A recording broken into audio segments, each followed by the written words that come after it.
Now the next property of Poisson process is that the inter-arrival time of a Poisson process, that is interval between two successive occurrences of a Poisson process with parameter lambda, has an exponential distribution with mean 1 by lambda.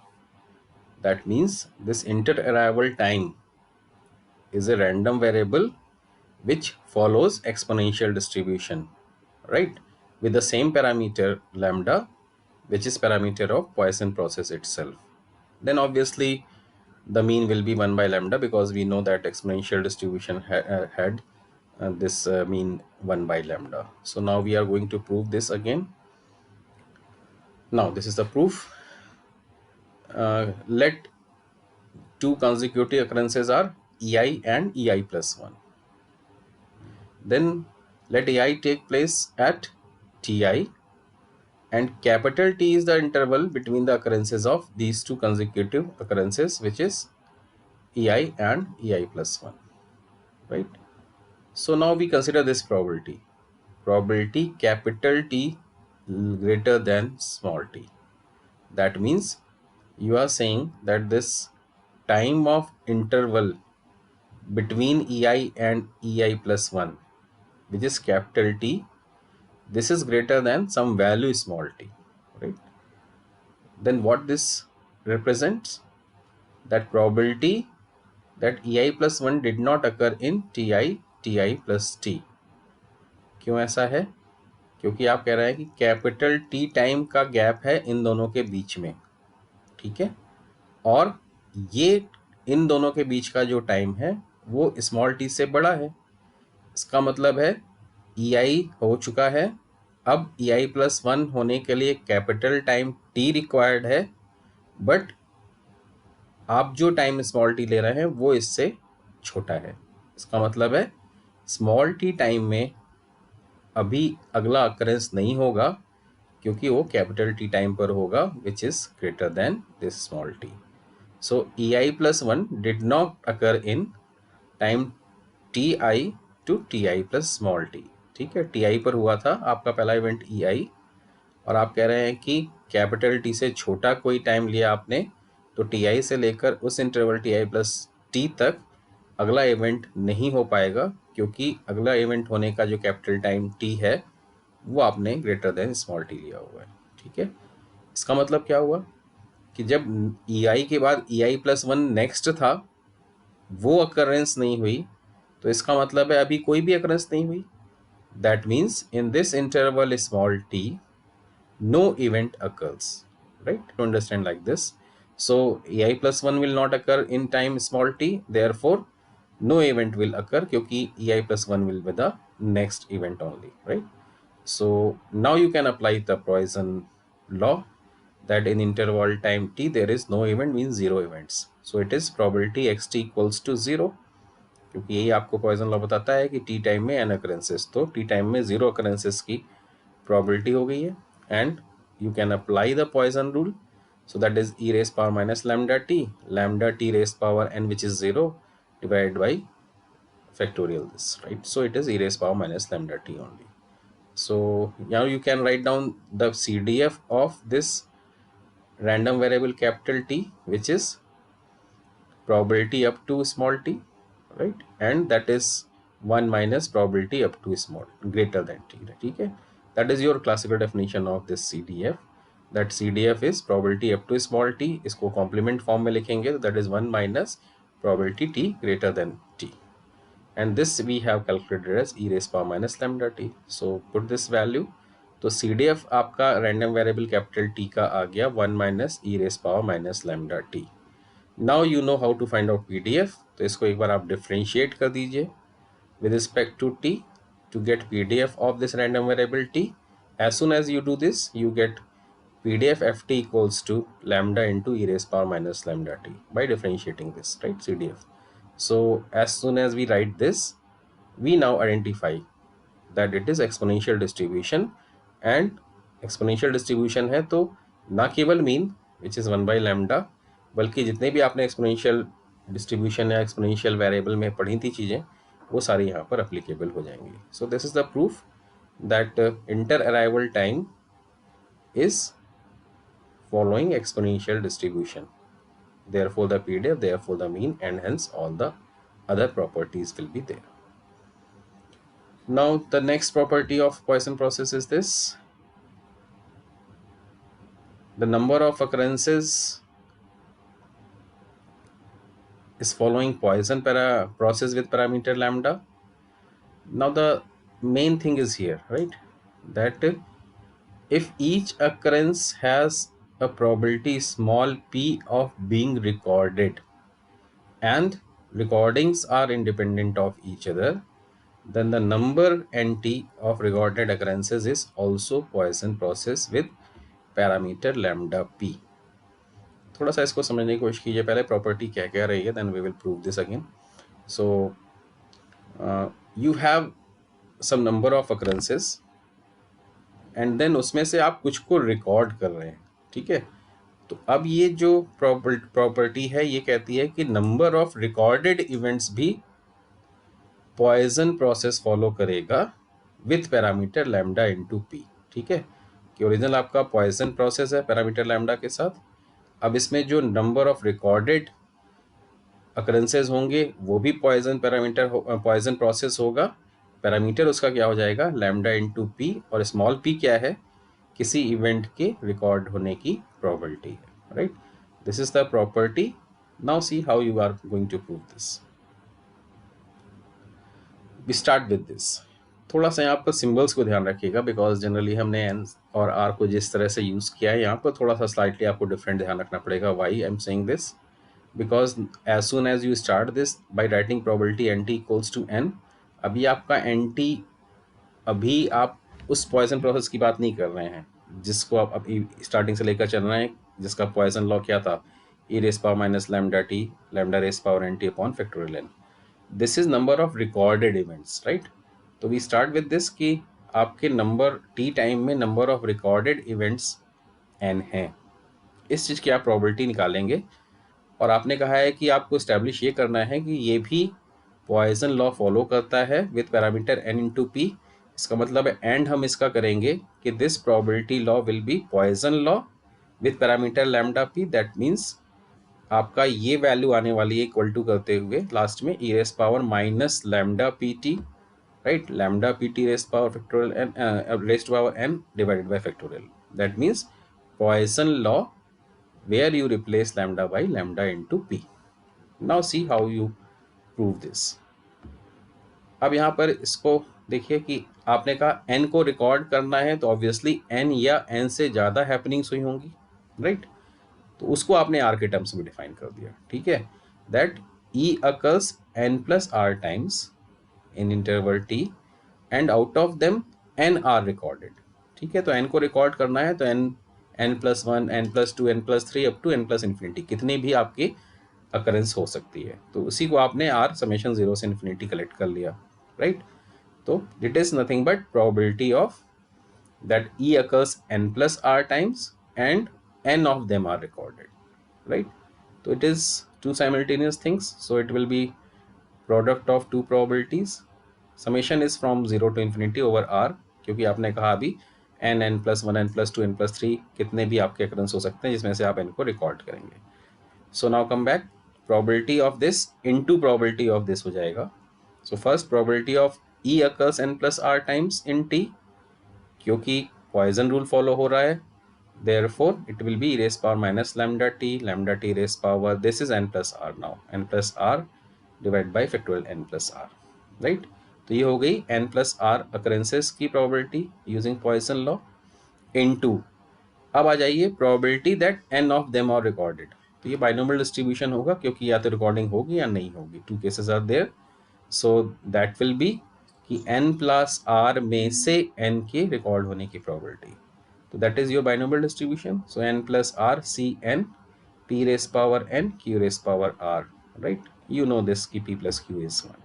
तो ये n plus r में से n के record होने की probability will be given by this binomial distribution. Now we will simplify this.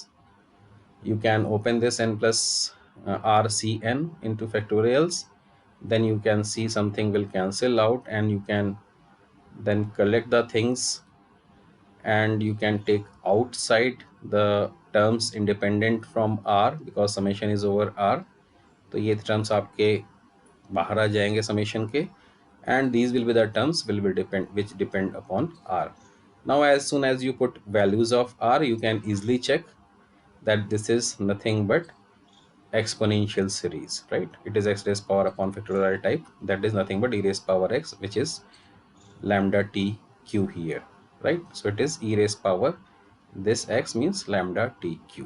तो ये आपके exponential series का सम है. So we will write this by e raised power lambda t q.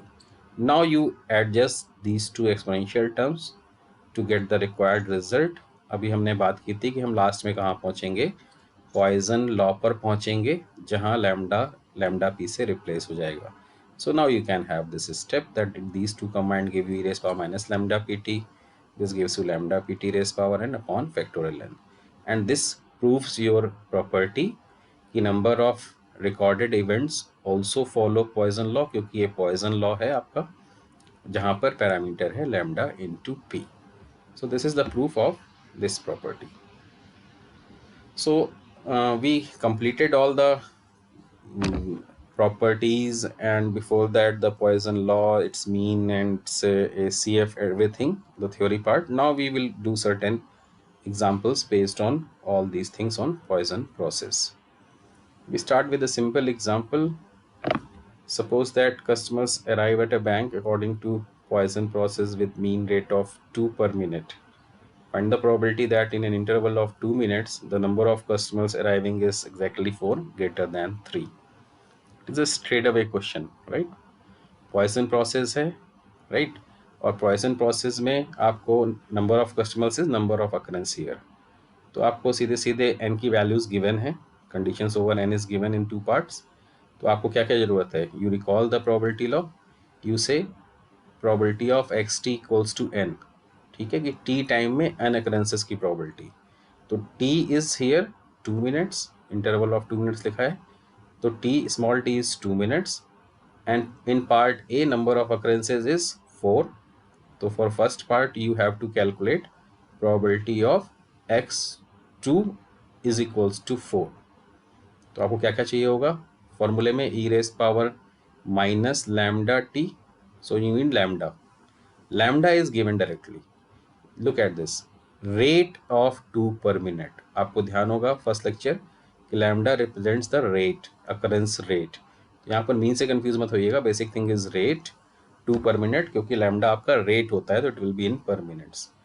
तो lambda is given directly in 2, time is given, तो आप directly इसमें formula लगाकर सीधे सीधे वैल्यू निकाल सकते हैं. सेकंड वाले में आपको x2 ग्रेटर देन 3 निकालना है, so that you can take as complement 1 minus p x0 plus x1 plus x2 plus x3, and x0 से x3 तक आप पॉइसन लॉ से निकाल सकते हैं जहाँ पर t की वैल्यू 2 है और लैम्डा की वैल्यू 2 है. इसका सोल्यूशन नहीं है, this is a very simple question, इसलिए मैंने आपको ऐसे एक्सप्लेन कर दिया. Keep one thing is mind, जो अगले क्वेश्चन में सोल्यूशन के साथ में आपको दिखा देता हूँ अभी, but listen in this example also कि लैम्डा आपका जिस यूनिट में डिफाइंड होगा आपको टाइम को उसी यूनिट में रखना होगा. That is the thing, right? So now we go for next question. It is a similar question, that's why I have not taken the solution of first one. It is a similar question again. The radioactive source emits particle at the rate 20 per hour. Find the probability that 5 particles are emitted during a 15-minute periods, right? तो यहाँ पर it is the rate 20 per hour. ठीक है, तो lambda is given 20 per hour, and 15 minute में आपको बताना है तो t equals to 15 minutes, but lambda is in hour, so it is 1 by 4 hour, right? And n number of occurrences is 5 particles, तो n is 5. तो आपको सीधे सीधे प्रोबेबिलिटी निकालनी है, probability X T equals to N. So probability time is 1 by 4 hour. 15 minutes है, अगर lambda minutes में होता तो यहाँ 15 रखते, but it is in r, lambda is in r, so it is 1 by 4 r. तो x 1 by 4, t is 1 by 4, n is 5 here. So you can directly put the values in this Poisson law to get your result, right? It is again a straight away question on Poisson process. Now look at this question. Rate is 5 per minutes, each particle has probability 0.6 of being recorded. Find the probability that 10 particles are recorded in 4 minutes. As soon as you see this recorded word here, now you remind the last property which we have discussed कि आपकी number of recorded भी poison process follow करते हैं but with parameter lambda P. So now you can see क्या आपके पास information given है question में. Rate is 5 पर मिनट, सो लैम्डा इज 5 पर मिनट, राइट. प्रोबेबिलिटी रिकॉर्डेड होने की 0.6 है तो स्मॉल पी इज 0.6. 10 पार्टिकल्स को रिकॉर्ड करना है तो ये नंबर ऑफ रिकॉर्डेड वाला n है ये, ठीक है. नंबर ऑफ रिकॉर्डेड वाला 10 पार्टिकल्स है और 4 मिनट में करना है तो स्मॉल टी इज 4. तो आप सीधे सीधे प्रॉपर्टी कोट करेंगे. You can write the property first, then you can write this formula. कि आपने जो प्रॉपर्टी अभी पढ़ी थी कि n के रिकॉर्ड होने की probability is also given by the Poisson law with parameter lambda p. That means by this formula. So probability n d equals to n occurrences के रिकॉर्ड होने की probability is given by this with parameter lambda p. So e raised power minus lambda pt, lambda pt raised power n upon factorial n. Now everything is given. T is 4, n is 10, and lambda was also given in the question, that was 5 per minute, so lambda is 5. So put all the values and solve this to get your required result. Now we have next question, that a fisherman catches a poison rate of 2 per hour. He starts fishing at 10 a.m. What is the probability that he catches one fish at 10:30 and 3 fishes by noon? इसका solution साथ में देखिए तो आपको एक बार question फिर से मैं साथ में देख लेते हैं. यहाँ पर आप कह रहे हैं कि 10 से 10:30 और फिर बाई नून, तो आपको पहले 30 मिनट्स हैं और बाद में नून यानी 12 बजे तक 1.5 घंटे हैं, ठीक है. तो पहले आधे घंटे में आप कह रहे हैं एक fish and total 3 fishes by noon. तो बाकी 2 फिशेस कब? बाकी 1.5 घंटे में. तो पहले ये आप इसका फॉर्मुलेशन देख लीजिए. That probability x first half hour में एक अकरेंस यानी फिश पकड़ना इनटू बाकी 1.5 घंटे यानी 3/2 आवर्स में बाकी 2 फिशेस को पकड़ना. तो this into this will be your probability formulation. Now ये दोनों पॉइसन लॉ फॉलो करेंगे तो इनको आप पॉइसन लॉ से t half n1 and t1 3/2 and 2 के साथ पुट कर दीजिए, जहाँ पर lambda is given to be 2 और आवर में है इसलिए हमने इसको मिनट्स को आवर में आर में कन्वर्ट कर रखा है. सो इट इज़ 2 पर आवर. तो आप लैम्डा इक्वल्स टू 2 पुट करके सिंपली दोनों प्रॉपर्टीज़ को निकाल कर मल्टीप्लाई कर सकते हैं. Now the one more example is there, that customer arrive according to Poisson process with mean rate of 2 per minute. That means lambda is given again as 2 per minute. Find the probability that interval between 2 consecutive arrival is more than this and between this and this. Now look it carefully. Interval between 2 consecutive arrivals in case of Poisson process आपको property coat करनी होगी. क्या? कि inter arrival time in Poisson process follows exponential distribution. You will start with this property.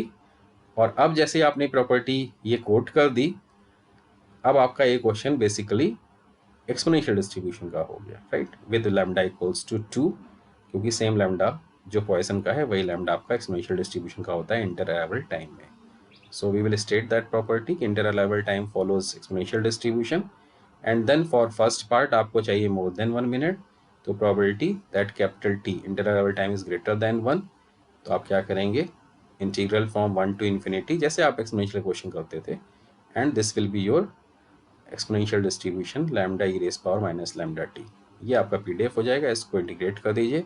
And similarly for second part integrate the same thing between 1 and 2, right. तो 1 to lambda e raise power minus lambda t, which is lambda आपको Poisson से मिल गया और वो आपने exponential में use कर लिया. Lambda e raise power minus lambda t PDF होती है. You integrate again to get your answer. These were some examples for Poisson distribution, and with this we complete our chapter Poisson process. Thank you.